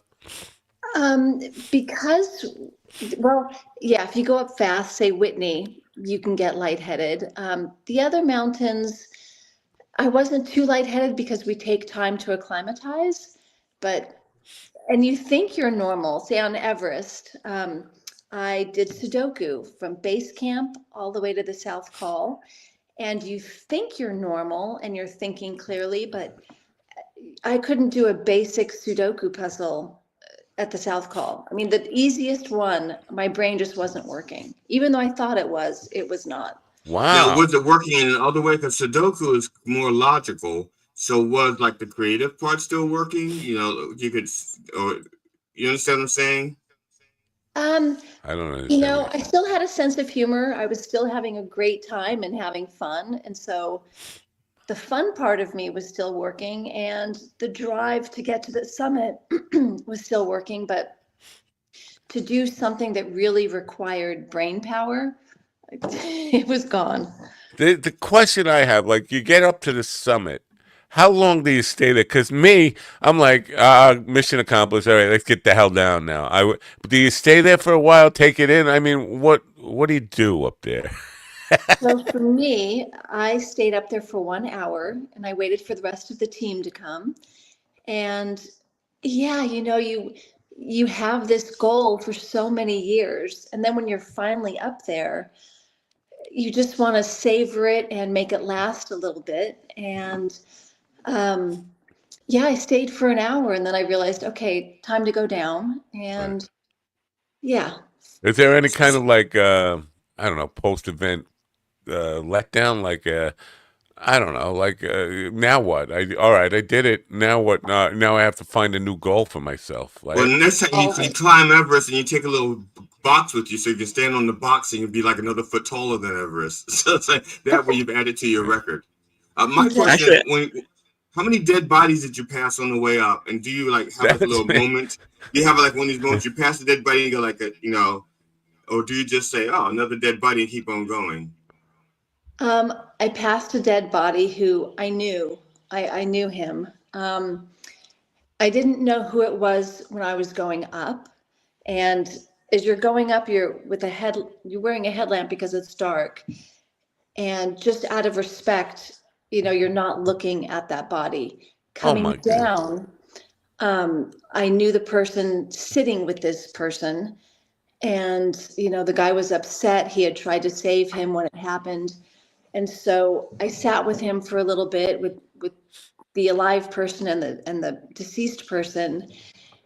And, there's not much you can do. And you just kind of say a prayer and, but there's nothing you can do. Wow, is this because the conversation? Hey, Ron is speaking. Oh, sorry. Go, Ron. I was going to say, how was that conversation with that person that was alive? I just said, maybe it's not a good idea to keep sitting here. Perhaps we should continue down because you don't want to sit there for a long time. You're in the death zone. And I said, when we get back to Kathmandu, let's have a proper toast for him and, a restaurant or a bar. But this is not the place to sit and hang out. We're just bouncing around like the Brady Bunch. I'm so sorry. It's your fault. I know. I turned it down, and then my camera stopped working too, and I was like, "What is happening?" So yeah, that's my bad. And what was happening? It was colonoscopy time. I thought you were being checked out. I really thought you were like leaving for good, and next time we saw you, you'd be at home. No, he won't until after the show. Now my ride will be here at a little after 11:30, so right after the show ends. All right. I have another question for you. Oh, about no. Running. So I was actually watching Tosh's recent podcast, and he had a runner on there by the name of John Kelly, and they were talking about, because he does like ultra marathons, and they were talking about this race that he's like 20 some people that have only finished this race, and it's a 60-hour 100+ mile Barkley Marathons race. Have you ever heard of that or thought about trying it? So I've heard of the Barkley. There are so many ultras out there. I usually go with Racing the Planet for my ultras, 155 miles, and they space it out over 5 days, 6 days. And yeah, I love them. They're a lot of fun, and it's taken me all over the world. So yeah, ultras are really fun, and it's a great way to see a country and a place that, a lot of tourists will never see because they really, put you in locations that normal tourists wouldn't go to. Yeah, like with this race, he explained it's like 5 legs, and it's the equivalent of going up and down Everest 5 times is how the race is set up. Running up and down Everest. Yeah, Not just going. I forget the guy's name, but apparently the race was started because some guy was trying to make an escape from the police or something for something like really bad. And he only got like 4 miles in 12 hours in this area. And so not to distract the whole conversation here, but I have noticed when running from the police, you are able to do things you normally wouldn't even consider doing, like jumping over barriers that you wouldn't think in your right mind you could ever do. All of a sudden, you get superhuman powers when you're running from the police. Adrenaline will do that to you. Definitely. Yes. So, Dianette, I have a question about it says here in a little blurb beneath your name here on the show that says 150+ miles across various deserts. I want to know about those desserts that you traveled across, and were they individual desserts that when you add them side by side, it's 150 miles, or is it just like It's one a souffle, right? A souffle. Yeah, I don't know who wrote desserts, but it should be deserts. But yeah, dessert would be a great thing in those deserts. So Yeah. Maybe I wrote it, and maybe I screwed it up. Maybe but you just cut and paste it. I didn't know you actually wrote stuff. Sometimes I do. Sometimes I write a little extra just to make you think I said desserts when it was deserts. Well, you can't make me think. That's stupid. I know. It's stupid. Now, seriously, now you seem humble enough, but you on some level you have to know that you're better than me, right? No, I've always just felt like a housewife and a mom, and no, just does these things on the side. That's no, because I can tell you what, get back. my mom never climbed mountains, Everest, and my mom's not going to climb K2. My grandmother's not going to climb Kilimanjaro. None of that's I don't know. I've had some wild times with your grandmother. I wouldn't, but no, she liked to. Her favorite move was called Everest. That's completely different. Back to you. My mom climbed this guy. His name was Mountain. He was like 300 pounds, and he would just spread for her, and he would just pound away like he was like she was making butter. All right. Okay, then how did you guys decide who to eat then? No. Would you stop with the eat? It's funny. I used to Whatever go. mountain you can climb, go for it. To each their own. I'm in a wheelchair. The only mountain I'm climbing is curbs. So you're seriously a mom and a wife and all this stuff. Is your family okay with you? Because what you're doing is kind of risky, right? It's not. I mean, even though you train for it and all that stuff, there is some risk involved, right? Well, yeah, a lot of risk, and it's funny because I've been, thinking about that as my daughter is now a mom, and I'm no longer married because of these sports. Wow. It was choose sports or the husband, and I chose sports. You made the right choice. No, I don't mean to pry here, but I got to pry. Was he intimidated? Because I'm intimidated by you. I have to say by people like you, but especially you, 7 of the highest mountains in the world. That's intimidating for a loser like me. You make me realize that my life has been meaningless. I mean, was that part of it? No, I don't know what it was, but yeah, I'm not married. All right. Could any guy? You hear that, guys? She's available, guys. Yeah, well, that's what I'm. We're all married. Could any guy not be intimidated by you? I mean, any person really not be intimidated by you? Listen, I hate to. I know it must be, if you have some humility, it must be hard to hear somebody like me say something like that. But you're a different kind of person than the average person. You got more going on, more drive, more all the things that go into being the kind of person who can do what you did. It's not normal. We're all losers. There are 8 billion losers, and then there's you. No, I mean, it has been a problem in my dating life that, a lot of men don't like that you go off and do these things. I don't know. Have you tried dating a Sherpa? Um, Yeah, get a Sherpa to start dating. He'll climb every mountain with you and carry everything. Yeah, I'm going to drag you into some political controversy here, though, because you are a better person than me. I mean, you probably kick my ass, right? I mean, let's face it. You could probably kiss. That doesn't make me a better person. I mean, all right, but you could probably kick. Person.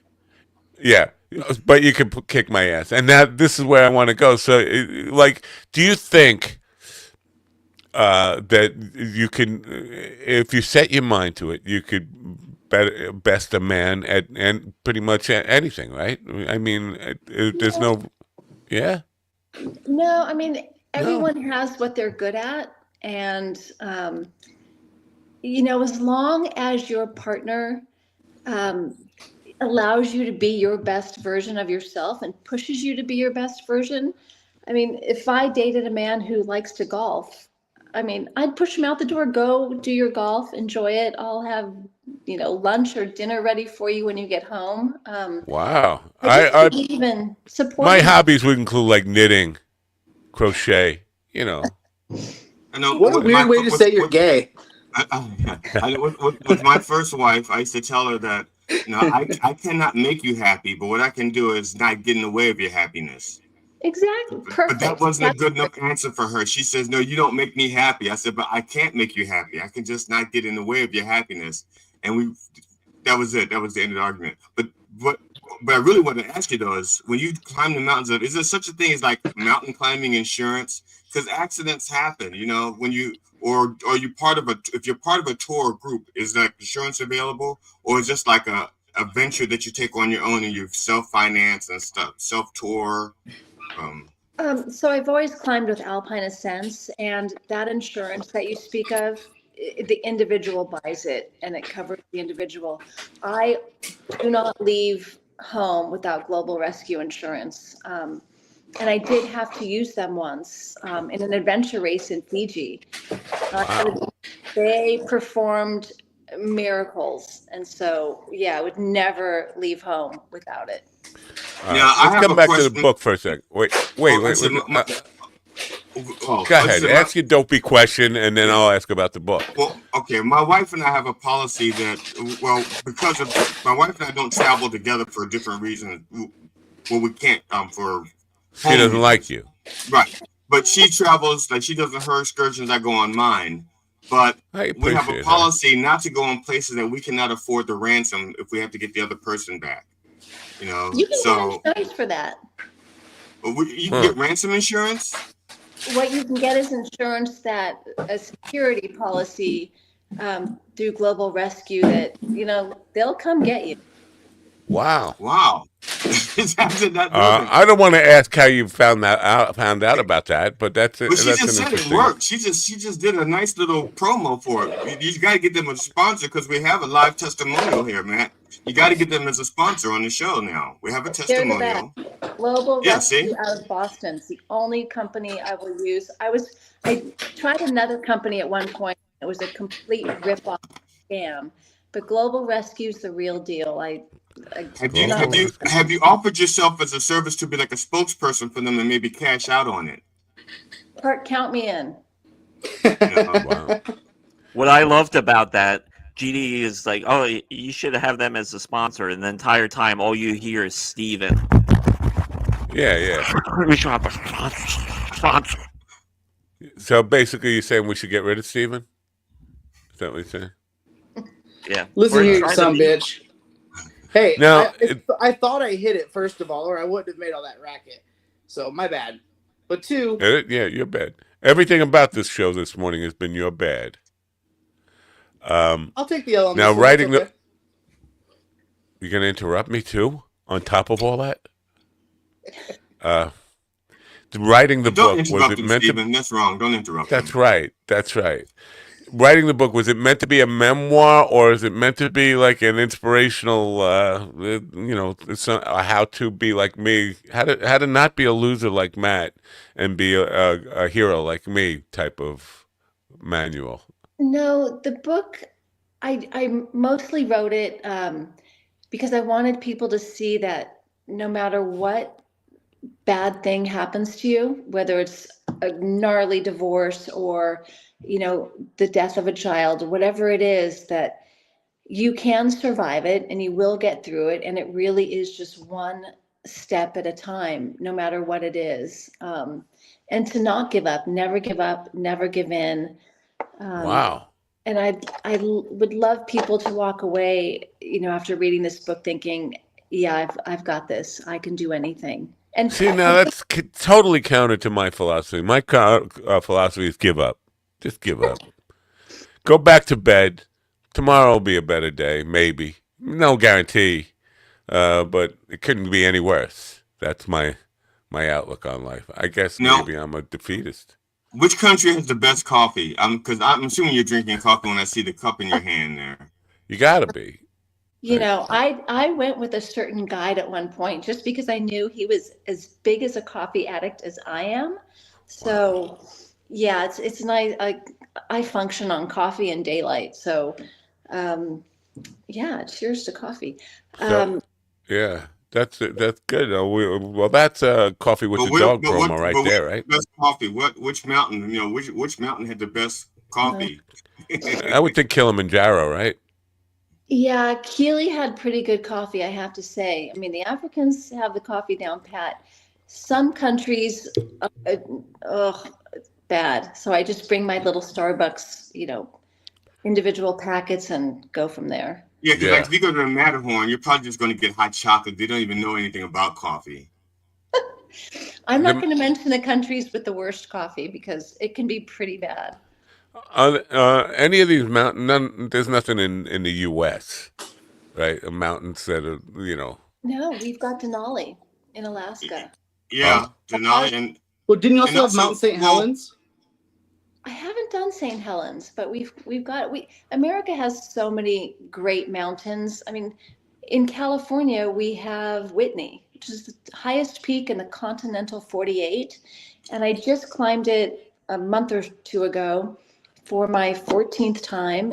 And when did that become the highest? Did it grow or did the other one shrink? Because I didn't think, honestly, because where's McKinley? Is McKinley? That's in Alaska. McKinley, okay. So you said lower 48, right? So now what about, I'm thinking like Colorado and Long's Peak, but I don't know. It's not higher than Whitney is the highest. Wow. I thought the one Rainier or whatever, where they had the kind of landslides and all that kind of stuff in Washington State. Have you ever experienced that kind of stuff, like landslides or really scary moments up there? Up there on any of these mountains? Yeah, on Everest, you hear, especially when you're going through the ice fall, you'll hear a crack. Yeah. And something's falling. So, you're looking because you don't want to be in the way of that. Right. And coming down from the summit, going through the ice fall, we heard a crack, looked up, and because it's so tall, different sides of the mountain there, you can see it coming. And so you just move out of the way. Right. That's why you never wear earplugs or you don't listen to music when you're doing it, because you need to be able to hear the crack and you need to then look to see where it is. And then you move. I would see now that's why I'm a goner. My hearing is shot anyway. Even without music on it, I probably wouldn't hear it. I should just stay home. I should not leave the house. A couch is a nice place too, but yeah. Now, when you up there, right? Basically, I'm wondering how wide is the summit? Like on Everest, can you walk around up there, or is it just like one little point? You're basically under your feet, and that's as high as it goes. That's as wide as it is. I mean, what is it like? You can walk around on the summit of Everest, and then there's one little hump that you sit on, take your picture, and that's You take a picture. The place Everybody's got to, yeah. But yeah, you're standing up there, you're walking around. Yeah. Can you see my house from up there? Oh yeah, of course. Wow. You can see everything up there. I'm surprised by that. Now, can you see the curvature when you're up there? The curvature of the Earth. Can you see that it's not a flat Earth? I'm trying to remember, but I'm pretty sure you can see the curvature. Could you take a flat earther up with you? Because I think, the flat earthers drive me crazy. Flat earthers get on planes where they can see the curvature and they still don't believe it. Yeah, I can't. I mean, who knows? I don't know what they're thinking, but. Yeah. I can't believe you're trying to strap her on a mountain with some moron that believes in flat earth. That's so mean. At least you'll know who to eat. Exactly. There has to be someone you choose. Wow. So was writing the book had to be boring for you, right? Because you're a person who's doing things. You're physically asserting yourself. You're doing stuff all the time. You're a go-getter, and then you got to sit in a chair and write a book. It's got to be. It had to be like a downer experience for you. It wasn't an all-day thing, and it took years to write it because parts of it are really painful. So I would have bursts of when I could write, usually early in the morning. Get a bunch of pages out and then go do a hike or climb, whatever.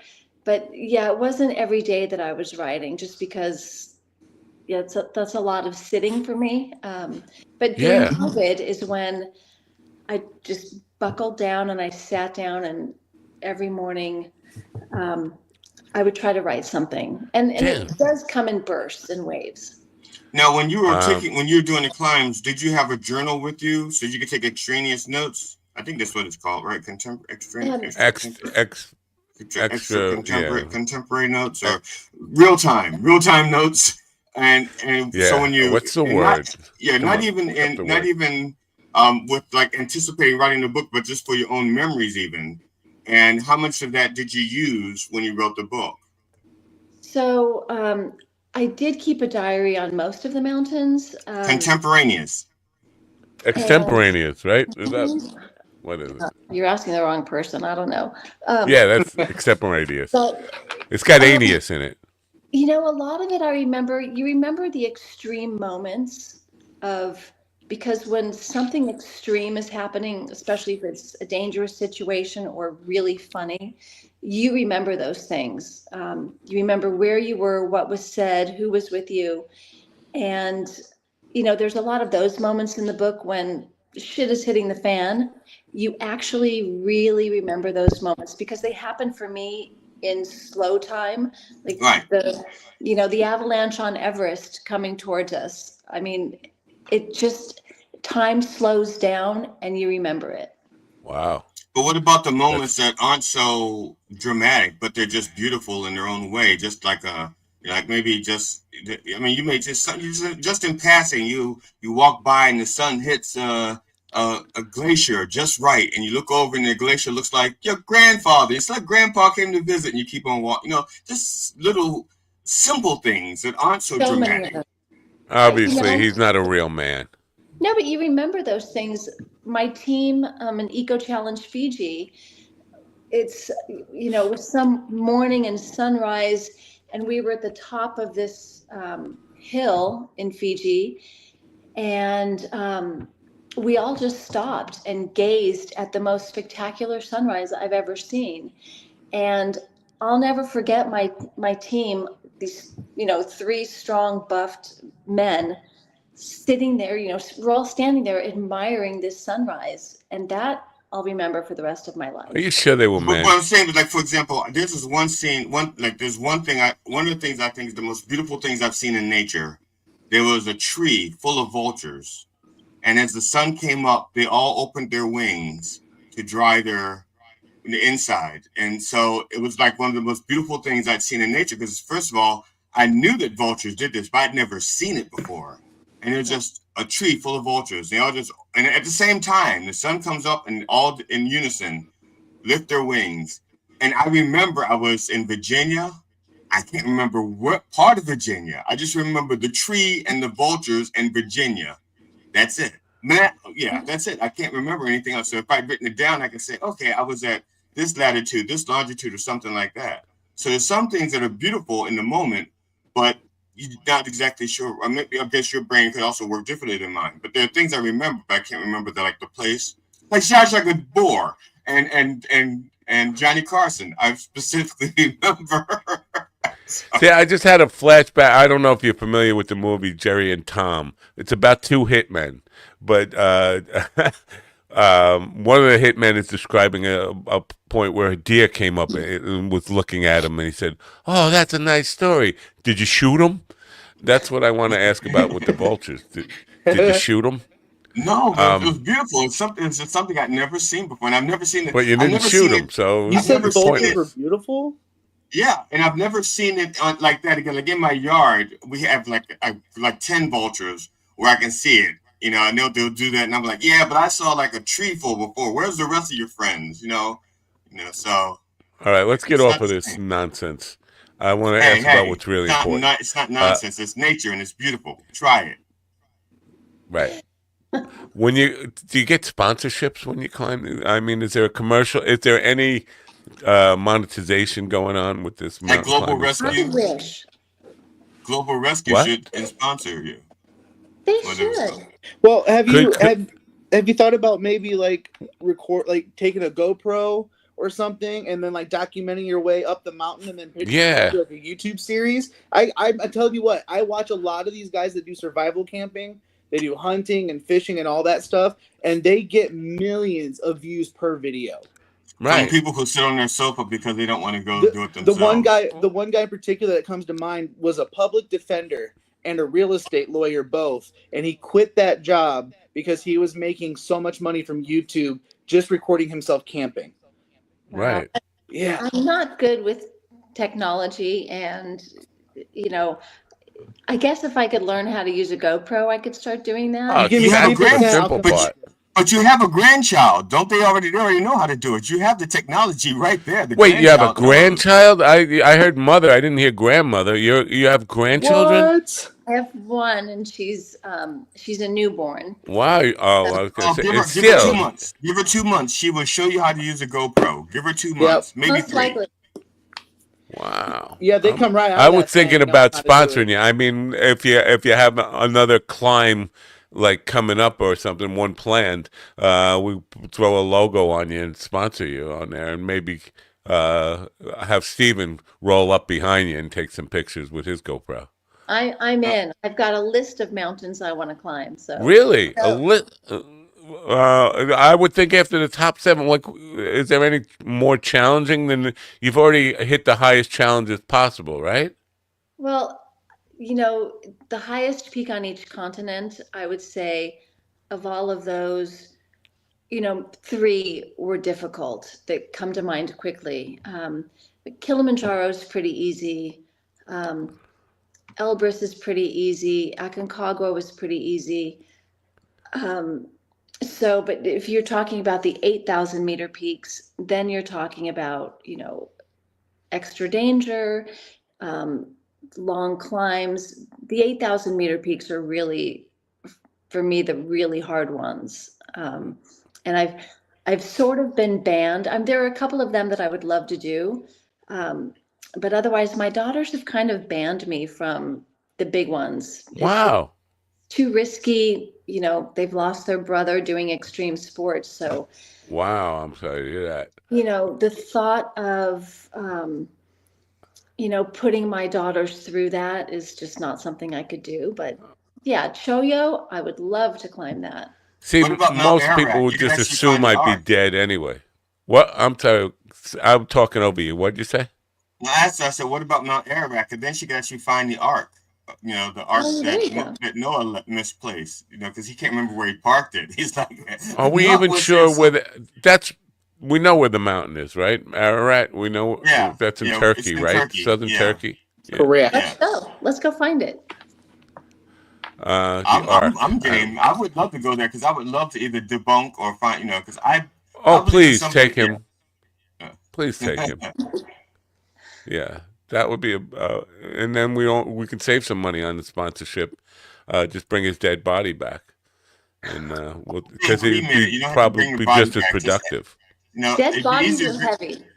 No, that's why I'm being cremated. So I have my urn. I'll pack my urn. Just put the ashes in the urn, and I'm like 3 pounds. Or should we burn you on the mountain? Is that what you're asking? Yes. Is there another place to burn it? That's where I died. It's not going to drag me down and burn me there. No, burn me up there for warmth. You need the warmth anyway. It's going to be cold. Exactly. There you go. I'm a practical person. Okay, I may not. I told my wife, look, I'm not the best catch, but once you catch me, you're not getting rid of me. I'm like chlamydia or hepatitis or something. Once you catch me, I'm here for good. Wait, you can't get rid of those? I thought you could get rid of those. No. I'm sure there's something you can't get rid of, but that's me. I'm not. Like I said, I'm not a great catch. But monkeypox. You caught me. You're more like monkeypox. Sure. Yeah. So now, how long? You can burn me. How long does it take? Like, so if you're gonna go, it's a different probably for everyone, but just like a rough estimate. Say you're gonna climb Everest. How long does it take? Like a week, a month? Everest is 6 to 8 weeks. 6 to 8 weeks. Holy crap! So now, how do you train for this? I mean, you got small hills and you're bringing up extra weight all the time. I mean, what's the regiment like for training for something like that? So My original background was adventure racing, and anything after adventure racing is a piece of cake because adventure racing is really hard, grueling, where if you're on a mountain, you're sleeping, you're eating. It's very civilized compared to adventure racing. Wow. For Everest, at the time I was living in Malibu, which, we've got hills, but it's not a place to train for an 8,000 meter peak. But there's an amazing sand hill there. And so I would just go up and down this sand hill because it kind of resembled snow as far as the steps. You take a step, slide down a bit, take a step. So I would wear a heavy pack and go up and down that hill so many times. And then we have another hill called, I think it's Zuma View Trail, or we call it Buzzard's Roost, but just go up and down that all the time. And, a lot of it too is mental. Because physically, you're physically fit when you go. It's the mentalness. The most people I've seen quit Everest during the climb is because they gave into the mental, that little thing in their head that said, oh, this is too hard, or I can't do this, or, oh, it's Everest, it's a big deal, I can't do it. And that's me getting out of bed in the morning. I mean, getting out of bed can be tough, I'll tell you. Now what about comfy shoes? What about comfy shoes? Because I know that if I had the shoes that Martin Luther King had, I wouldn't have marched because that was hell on your feet. I'd had to have Dr. Scholl's in my shoes. Now I'm just saying, give me uncomfortable shoes. There is no peaceful march. I can't do it. I have to have comfortable shoes. What kind of shoes do you wear? And are there insoles or, Yeah. All right, that's all the time we have for today. I'm sorry. No. No, yeah, I'm kidding. My boots are really comfortable, and you can put in whatever you want to make them comfortable for you. But my boots were warm and comfortable. Las Sportivas, can't go wrong with those. That's his hands were soft and supple. Another sponsorship. You are a walking billboard of sponsorships, and you're not taking advantage of this. I mean, I'd love to be. I haven't slept, so my mind is not quick enough to be thinking. I'm so bad at business that I would just make things worse. But somebody needs to get their hands on you and promote you and get you some of that cash. No, that's why I was thinking about the monetization possibilities here, because I would think, any corporation would want to slap a logo on your back just for all this kind of stuff. They have all of these actors out there wearing these logos, and the actors haven't done any of the things that they're advertising. But you've done those things, and you're not being exploited to your maximum. You need to be exploited. Exploit me. I definitely want to be exploited in this arena. Yes, go for it. Yes. Well, I mean, there's got to be monetization options here, opportunities here. People are overlooking. Do you have another mission, like a mission adventure planned in right now? Like you're thinking of your next conquest? Ooh, look at me. I'm taking a couple of friends up Mount I mean, these are just small local mountains. So we're doing Mount Timpanogos next spring, Mount Whitney again. We're trying to get permits for. I say yes to everything. So if someone says, hey, do you want to go do XYZ? I really try to say yes, even though I'm not sure, gosh, will I be able to do it? Just the fact that I say yes and sign up makes me train for it. I just believe in saying yes to stuff because why not? We're here. You might as well have fun in life. I don't even want to go there because we're all dirty-minded when we hear stuff like that. I had a supermodel on. Her name is Maddie Fogg. She's one of these glamour girl, cover girl, young, beautiful. And her thing was saying yes to everything. I was like, you don't want to be looking like you look and go telling people that you say yes to everything. I'm sorry. That's dangerous. That's more dangerous. She's getting asked different things to do than me, for sure. So yeah. I'm safe saying and that. she lives in Maui. I mean, oh my God. If I lived in Maui, I think I'd say yes every morning too. I'd be a lot more upbeat than living here in Long Island, New York. Anyway, now writing. Is this it one and done for you, or are you going to continue down the authorship? I'm thinking about another one called Another Step Across the Desert, but we'll see. I'm in the middle of promoting Another Step Up the Mountain, and